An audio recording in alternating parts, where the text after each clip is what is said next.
नमस्कार, आप देख रहे हैं आपकी आवाज़। हमारे खास कार्यक्रम खास मुलाकात में हमारे साथ हैं नव कुमार सरनिया जी, जो कि संस्थापक हैं गण सुरक्षा पार्टी के, और साथ में भी वो 2 बार निर्दलीय सांसद भी रहे हैं लोकसभा के असम से। आज हम उनसे बात करेंगे पूरे विस्तार से, वो कैसे राजनीति में आए और कहां से शुरुआत की, और आज 2 बार निर्दलीय सांसद होने के पीछे क्या कहानी है। सरनिया जी, आपकी आवाज़ में स्वागत है। मेरी तरफ से भी आपको बहुत बहुत सबसे पहला नव कुमार जी, हमारा सवाल रहेगा आपसे कि आपकी राजनीति में आने का क्या कारण रहा और शुरुआत कैसे हुई राजनीति की। एक्चुअली हमारा कभी किसी दिन कहीं पे भी हमारा सोच नहीं था हम राजनीति में आएंगे जी। लेकिन मैं जिस सेक्टर से आता हूँ उस सेक्टर में ऐसा हुआ था जी। लगभग 50 साल से वहाँ एक असम का अलग करने के लिए, अलग से राज्य बनाने के लिए स्पेशली बोडोलैंड के मांग पे मूवमेंट हो रहा था जी।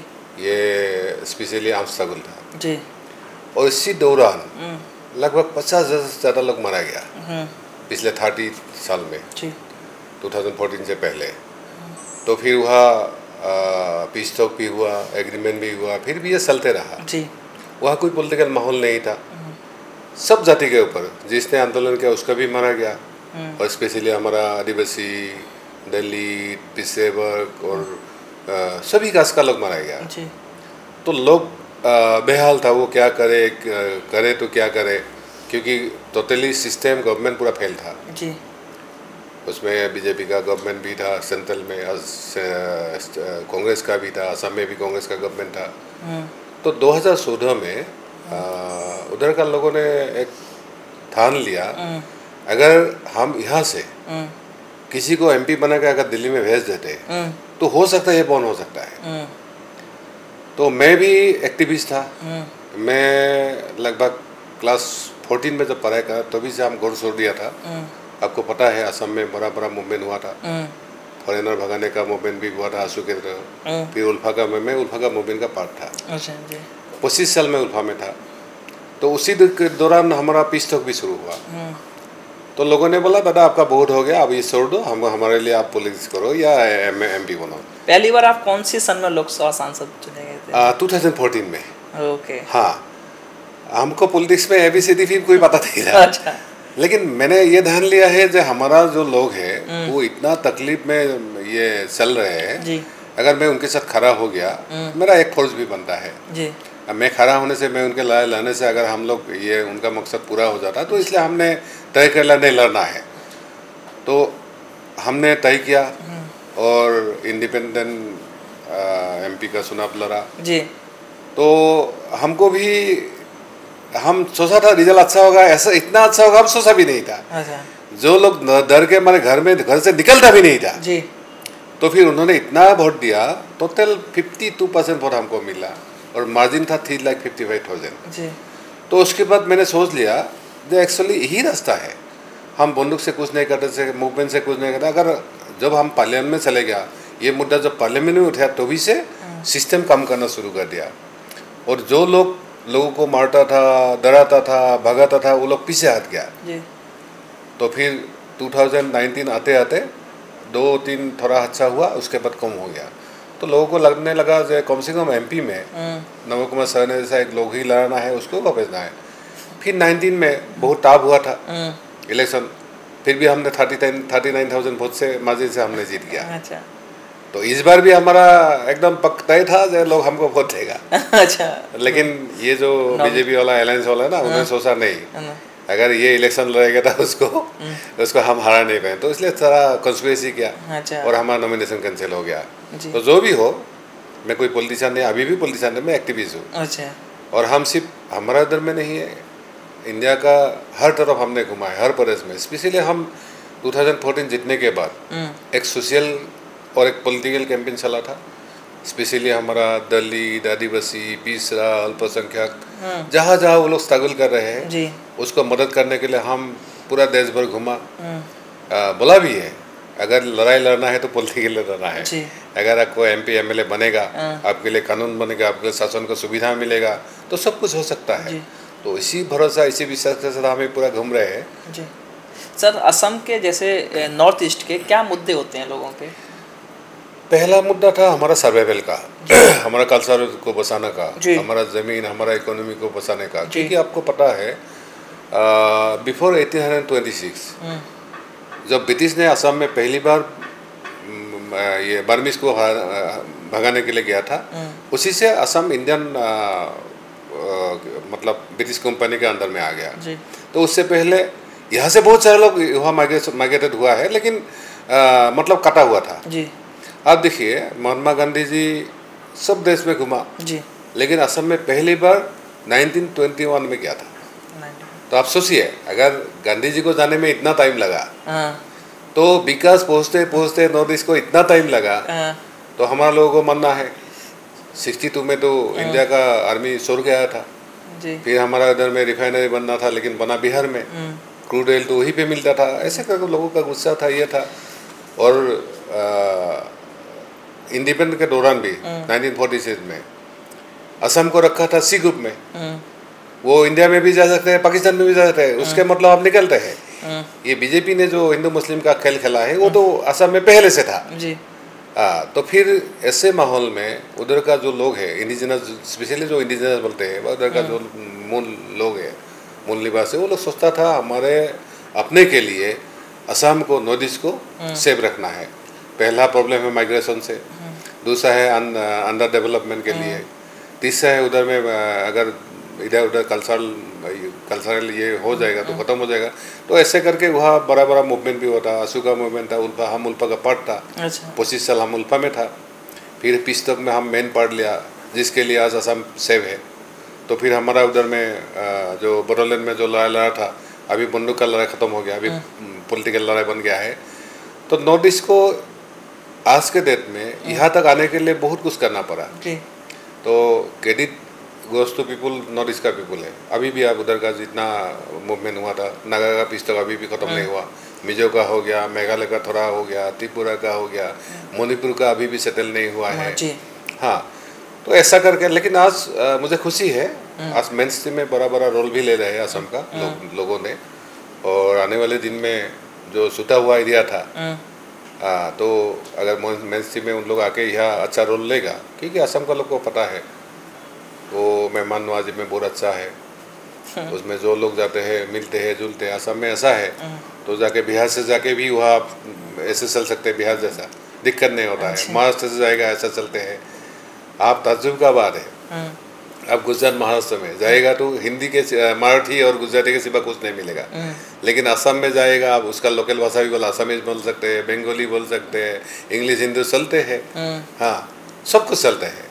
तो एक मिनी इंडिया जैसा असम बन गया। तो मुझे लगता है ये अच्छा ही है सबके लिए। सर, आपने अभी एक गण सुरक्षा पार्टी की स्थापना की। जी। गण सुरक्षा पार्टी बनाने के मेन कारण क्या हैं, और गण सुरक्षा पार्टी, जो गण सुरक्षा पार्टी का नाम रखने के पीछे की कहानी क्या है? पहला, हमारे उधर का लोग बोलते हैं हमको सुरक्षा चाहिए जी।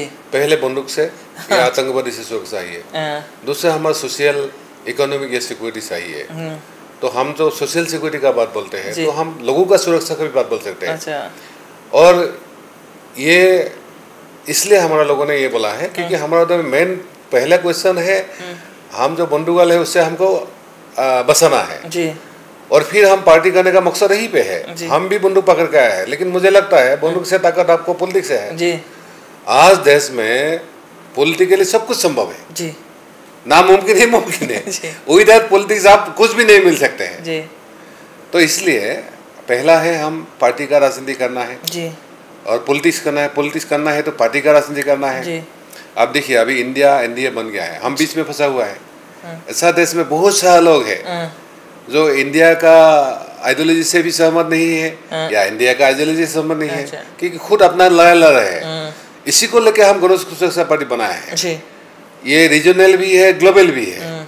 क्योंकि आप देखिए, आप असम में जाएंगे तो असम में अपना खुद आइडेंटिटी है, अपना सब कुछ है। बिहार में जाएगा तो अलग से, छत्तीसगढ़ में जाए अलग है। तो हम जहाँ भी जाएगा उनका साथ देने का है। तो इसलिए पहले पार्टी हम उसी के एरिया के मुताबिक हमने बनाया। तो फिर जब हमने सोशल कैंपेन चलाया देश भर में, तो भी हमको लगा है नहीं, ऐसा एक पार्टी का जरूर है जो देश भर में हो सकता है, जो हम एक साथ मिलके काम कर सकते हैं। नहीं तो बिहार का लोग बिहार में लड़ते रहेगा, नॉर्थ ईस्ट का लोग नॉर्थ ईस्ट में लड़ते रहेगा। कश्मीर में भी हम गया, कश्मीर जाके हम 4-5 दिन हम घूम के आया। उधर का लोग भी बोलते हैं यहाँ तो कोई नेता आता है, चला एक दिन में वापस जाते हैं। तो हम गंदोवाल से लेके बहुत सारा एरिया घुमा है, लोगों से बात किया, लोग हमको खुले से बोलता है। और हमको पता है असम में भी ये समस्या हम झेल के आया है, छत्तीसगढ़ में गया, महाराष्ट्र में गया, मध्य प्रदेश, वहाँ भी ऐसा ही सिचुएशन। अभी हमारी जो गण सुरक्षा पार्टी है आपकी, वो कहाँ किन किन राज्यों में के लिए प्लान कर रही है चुनाव लड़ना? या अभी देखिए लगभग हम 22-23 स्टेट में हमारा टीम बनाया है जी। हाँ, अब बिहार से, यूपी से, दिल्ली से लेके छत्तीसगढ़, महाराष्ट्र, मध्य प्रदेश, चारों तरफ, कश्मीर भी हमारा टीम है, नॉर्थ ईस्ट में तो है ही है। तो ये पहले बात है। और दूसरा बात है, हम जहाँ स्ट्रगल कर रहे हैं लोग अपने हक अधिकार के लिए, उसको हम साथ देते हैं जी। क्योंकि उसको अगर पॉलिटिकल प्लेटफॉर्म मिल जाता तो बंदूक से या मूवमेंट से ज़्यादा ये इफेक्टिव है। हमने सबको समझाया है, आप जितना लड़े, लेकिन जब तक आपको MP MLA नहीं बनेगा। हमने राजस्थान में भी क्या देखा, वहाँ बहुत सारे आदिवासी ऐसा है, उनका कम से कम एक तो मुखिया बनाने का ताकत है, लेकिन वो बनाते नहीं है। तो हमने बोला अगर मुखिया अगर बनाएंगे नहीं, वहाँ हम जब देखा पानी का सप्लाई मिलता है, लेकिन उसको नहीं मिलता है, मुखिया से वो फिर खरीदना पड़ता है। मैंने बोला अगर आपका मुखिया बन गया तो कौन सा पानी तो आपको सरकार का पानी फ्री मिलेगा, मकान मिलेगा, वो मिलते नहीं है। तो मुझे लगता है लोगों को जागरूक करने के लिए ही ये पार्टी है, चाहे हम जीते ना जीते, या हमने बोला लड़ो, आप लड़ो, लड़ने के लिए हम मदद करते हैं जी। हाँ, तो उसको ऐसा मौका नहीं मिला, हमने मौका देने का कोशिश किया है और मुझे लगता है आज नहीं तो आने वाला दिन में जरूर हम सक्सेस होंगे। नव कुमार जी, एक और मेरा सवाल रहेगा, जैसे आपके जीवन की कोई ऐसी संघर्ष की कहानी जो हमेशा आपको याद याद रहती है? देखिए, पहला है जब हम पढ़ाई कर रहा था तो भी से हम कॉलेज छोड़ के हमने ये उल्फा में हमने ज्वाइन किया जी। तो उसी टाइम एक असम में सिचुएशन ऐसा था, रेगुलेशन जैसा सिचुएशन, तो सब बोलते हैं मूलभूत परिवर्तन चाहिए, जो बदलाव चाहिए। तो उसी में गया, लेकिन उसी में हम ऐसे फंस गया, 25 साल हमको लगा वहाँ से निकलने के लिए। तो मुझे लगता है अगर वहाँ इतना तकलीफ उठाया हमने, पुलिस या मिलिट्री का गोली से हमने 10-12 बार हमने बच गया, तो यही से हमको शिक्षा मिलता है अगर हम आने वाले दिन में लोगों के साथ, लोगों के लिए हम लड़ेंगे, करेंगे, तो ज़रूर हमारा देश में भी एक बदलाव का जरूरी है। हम सोचते हैं बदलाव का एक पार्ट होना चाहिए जी। कि बहुत सारा जगह या में जगह में, अभी बिहार में हम जब गया था देखा था, इतना अलग गरीब है बेचारा, ना उसको कोई गवर्नमेंट का प्रधानमंत्री का घर मिलता है, ना कोई रोजगार है। हमारा उधर में असम में हम गरीब है, फिर भी कहीं पे गाँव के आपका दिन मजदूर करेगा फिर भी 500 रुपये आपको मिलेगा। लेकिन हमने जब जाके सुना है दलित बस्ती में जाके बिहार में, जो 100 रुपया देने से भी उसको मजदूर नहीं मिलता है, मजदूरी नहीं मिलता है।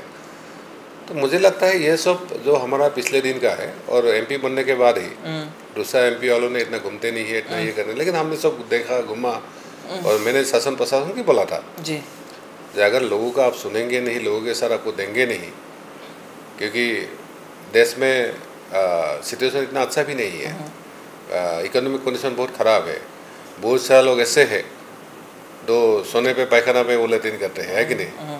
लेकिन हमारा उधर में तो बहुत सारे लोग ऐसा है खाने को 2 रोज भी मिलता भी नहीं है। तो ऐसा सिचुएशन माहौल है, तो हमको लगता है देश में एक बदलाव का ज़रूरत है। अगर हम लोग अच्छी तरह उसको समझ पाएंगे या उसको कर पाएंगे तो भी देश के लिए अच्छा होगा। मेरा एक और सवाल रहेगा, जैसे आप 1 दशक तक सांसद रहे, वहाँ के 2 बार टर्म सांसद रहे, ऐसे कोई 3 काम जो वहाँ की जनता आपको हमेशा याद रखे? देखिए, पहला तो हमारा डर हमको बोलता था, अभी देखो मणिपुर के बारे में हम पार्लियामेंट में बोला था जी, मुझे 48 आवर्स दीजिए, हम मणिपुर का सिचुएशन हम सुधार सकते हैं। मतलब आप देखिए, मणिपुर में जब घटना घट रहा था, महीना 2 महीना तो वो बाहर निकलता नहीं, ना इंटरनेट ना सब। जब बाहर निकलना शुरू हो गया तो फिर मणिपुर में हिंसात्मक घटना थोड़ा कम हो गया। तो असम में भी ऐसा, मेरे क्षेत्र में भी ऐसा था। लोगों ने हमको बोला दादा आप जाके पार्लियामेंट में सोते रहिए, लेकिन पार्लियामेंट में कोई यहाँ से जाके झूठ ना बोले, क्योंकि वहाँ इतना लोग मरता था। आपने बोला ना, मैंने 35 साल में 50,000 से ज़्यादा लोग मर गया। हमारा उधर का MP यहाँ आके क्या बोलता था, ये साला बांग्लादेशी मारा गया है। तो कितना झूठ फैलाया, लेकिन जब हमने आया, एक भी गोलीबारी होता तो हम पार्लियामेंट में उठाता, तो लोग सदियों में हमको याद करेगा। अच्छा। दूसरा बात है, देखो हम उल्फा का था, लेकिन हम जागरूक था। हमने भी हमारा लोगों से नेता लोगों से बोला था, अब लड़ाई लड़के क्या करेंगे, ना आपको असम को आज़ाद कर सकते हैं, ना लोगों को भला कर सकते हैं जी। ये आपस में दोनों के लड़ाई में तो पब्लिक ये होता है, लोग मार रहे थे। हाँ, तो उसी के लिए वो लोग पीस तक में आने को सहमति हो गया, हमने सहमति दे दिया और ग्राउंड में हम था। तो अगर असम का आज का जो मतलब सिचुएशन है उसके लिए मेरा योगदान सबसे अहम है जी। हाँ, अगर हम पीस तक में नहीं आता, हम बाकी को मोटिवेशन नहीं करता, तो आज भी वहाँ ऐसा लड़ाई झगड़ा होते रहा। हाँ, और तीसरा है, हमने बोला ना, ये जो माहौल है, ये बहुत सारे लोग बोलते हैं हम ये किया है, ये क्या है, तो लेकिन आज का देश का माहौल इतना अच्छा नहीं है। लेकिन हम लोग सब मिल के पॉजिटिवली अगर करेंगे तो हम भला कर सकते हैं। इसलिए हम गवर्नमेंट को भी इतना गाली नहीं देते हैं जो लोग देते हैं, क्योंकि इंडिया का मतलब होता है उसको इंडिया को गाली दो, इंडिया का मतलब है इंडिया को गाली दो। हाँ, ऐसे जो असली हमारा जो इशू है वो तो डाइवर्ट हो जाता है। तो ये सब है। लेकिन देखिए, और डेवलपमेंट का जो पार्ट होता है, हमने देखा है आज का डेट में जहाँ भी जाएगा आप, गवर्नमेंट का जो स्कीम प्रोजेक्ट है वो फुल्ली इम्प्लीमेंट नहीं होते हैं। लेकिन मेरा वही प्रयास था, क्योंकि हमारा हम आने से पहले हुआ करप्शन भी था बहुत। वो लोग बोलते हैं 90% करप्शन, 10% कम, लेकिन हम आने के बाद करप्शन थोड़ा कम हो गया। क्योंकि ग्राउंड में हमको पता होता है क्या होता है क्या ना। हम लोग ऑफिसर को भी आके समझाता है पहले जो हुआ अभी अच्छा काम करना है। और जब तक ग्राउंड लेवल तक आप ये डेवलपमेंट का काम लेके नहीं जाएंगे तब तक कुछ होने वाला नहीं है। मैंने बोला जहाँ भी घुमा हम जाके देखा है, देखने के बाद जो पार्लियामेंट में बोलते हैं वो सही नहीं होता है, ग्राउंड में जो रियलिटी होता है वही सही होता है जी। हाँ, तो ये मैंने सोचा था चला असम में जरा गड़बड़ है, फिर छत्तीसगढ़ में जाके देखा अरे यह भी है, फिर झारखंड में जाकर यह भी, फिर बिहार में देखा ये भी है, यूपी में भी हम जाके देखा ये भी है, महाराष्ट्र में भी ऐसा ही है। ग्राउंड लेवल जाते नहीं है। एक सिस्टम को, ये सिस्टम को अगर बदलेंगे नहीं या सिस्टम को आप ओवर काम करके जब जाएंगे नहीं तो कुछ होने वाला नहीं है। मोदी जी हो, राहुल जी हो, ऊपर में जो भी बोले, लेकिन काम होगा नहीं, ग्राउंड में जाना पड़ेगा। अब हम लोग वर्तमान राजनीति की बात करते हैं। अभी कैबिनेट में एक फैसला हुआ है, 1 नेशन 1 इलेक्शन। आप इस पे क्या सोचते हैं, आपकी क्या राय है? देखिए, सही में अगर 1 नेशन 1 इलेक्शन वो सही में ठीक है, लेकिन आज का दिन में जो माहौल है ना, बड़ा जो पावरफुल मतलब लॉबी है अभी पॉलिटिक्स में, चाहे बीजेपी कांग्रेस हो सकता है दोनों को फायदा हो सकता है, लेकिन हम जैसा संघर्ष करने वाला लोग है, हम पब्लिक है, उसका छोटा मुद्दा होता है जी। वो मतलब दिखाई नहीं देगा, ये एक सही नहीं है। हाँ, हो सकता है एक ही इलेक्शन में आपका खर्चा कमेगा, लेकिन हमारा जो नीचे का जो मुद्दा है ना, वो लोग मुझे लगता है पॉलिटिकली उसको जैसा बेनिफिट मिलने वाला वो मिलेगा नहीं, क्योंकि फंडिंग में हो या कैंपेन में हो, सिस्टम में हो, उनका कुछ भी नहीं है। अभी देखिए, फंडिंग बाहर से आता है, अंदर से आता है, वही पार्टी को आता है जिसके हाथ पावर होता है, जिसके पास कुछ भी नहीं है, जो संघर्षरत है, अगर वो पॉलिटिकली लड़ने को तैयार हो गया तो उसको मिलेगा नहीं। तो ये एक बात है। और दूसरा, हमारा देश तो डाइवर्सिटी का देश है कि नहीं जी। तो एक ही बात में अगर 1 नेशन 1 इलेक्शन हो जाएगा, सब इश्यूज खत्म हो जाएगा, वो तो नहीं होता है जी। और मुझे लगता है ये अभी सो अर्ली होगा, जब बिल आएगा तो भी वो कैसे क्या करेगा, उसके बाद ही बोलना मुझे लगता है सही होगा। एक लास्ट सवाल है, अब ये लास्ट सवाल है, आप हमारे दर्शकों को क्या मैसेज देना चाहते हो? अब मेरा मैसेज यही है जी। ये हमारा जो पॉलिटिकल सिस्टम है उसमें आपको भरोसा कर रखना ही पड़ेगा जी। उसको सुधारने का, उसको थोड़ा ये देने का, ये काम हमको करना पड़ेगा। और जाते जाते हम और एक बात जो मुद्दा है हमारा बिहार का जी, जो महादलित भाइयों के ऊपर घर जलाएगा, उसके ऊपर तस्कर करेगा, मैं बिहार में जाके देखा है, अभी भी दलित हो, आदिवासी हो, उसको थोड़ा अच्छी तरह नज़र से नहीं देखा जाता है। तो ये ठीक नहीं है। और मुझे भी लगता है हमारा दलित हो, महादलित हो, उन लोगों को भी मुझे लगता है आप किसी के भरोसा पे मत रखिए, अब अपने को मजबूती करने का कोशिश कीजिए, क्योंकि वो लोग ना इलेक्शन के टाइम में थोड़ा कुछ इधर उधर होने से वो लोग वोट दे देता है। अगर इलेक्शन के टाइम में वो सही से अपना कैंडिडेट चुनेगा, चाहे एमपी में, चाहे सरपंच में, तो मुझे लगता है ये अच्छा होगा। और क्योंकि जब तक वो लड़ने का सक्षम नहीं होगा, क्योंकि लीडर तो सबका बहुत सारा है, दलित का लीडर है, महादलित का लीडर, अभी जितेंद्र मांझी जी भी है, मैंने उसका उधर में गाँव में भी जाके देखा है। हाँ, लोग बोलते हैं चला यहाँ ज़्यादा शराबी है, शराब से वो बिक जाते हैं। हमारा थोड़ा अपना बिहेवियर को थोड़ा सुधारना पड़ेगा जी। और हमको थोड़ा सशक्त करना पड़ेगा, क्योंकि ये खुद उनका लड़ाई है जी। हम तो मदद कर सकते हैं, लेकिन लड़ाई तो उनका ही लड़ना पड़ेगा। तो मैं उसको कंडेम भी करता हूँ और सख्त से सख्त उसको ये सज़ा होना चाहिए या ये लेना चाहिए। जहाँ जिसका घर तोड़ दिया है, मुझे लगता है उसको अच्छी घर बनाना है और कुछ कम से कम उसको जॉब देने का काम करना चाहिए। धन्यवाद आपकी आवाज़ से बात करने के लिए। ये थे नव कुमार जी, जो कि पूर्व सांसद हैं और संस्थापक हैं गण सुरक्षा पार्टी से, जिनसे हमने असम की राजनीति पर चर्चा की और देश की राजनीति पर चर्चा की। नमस्कार।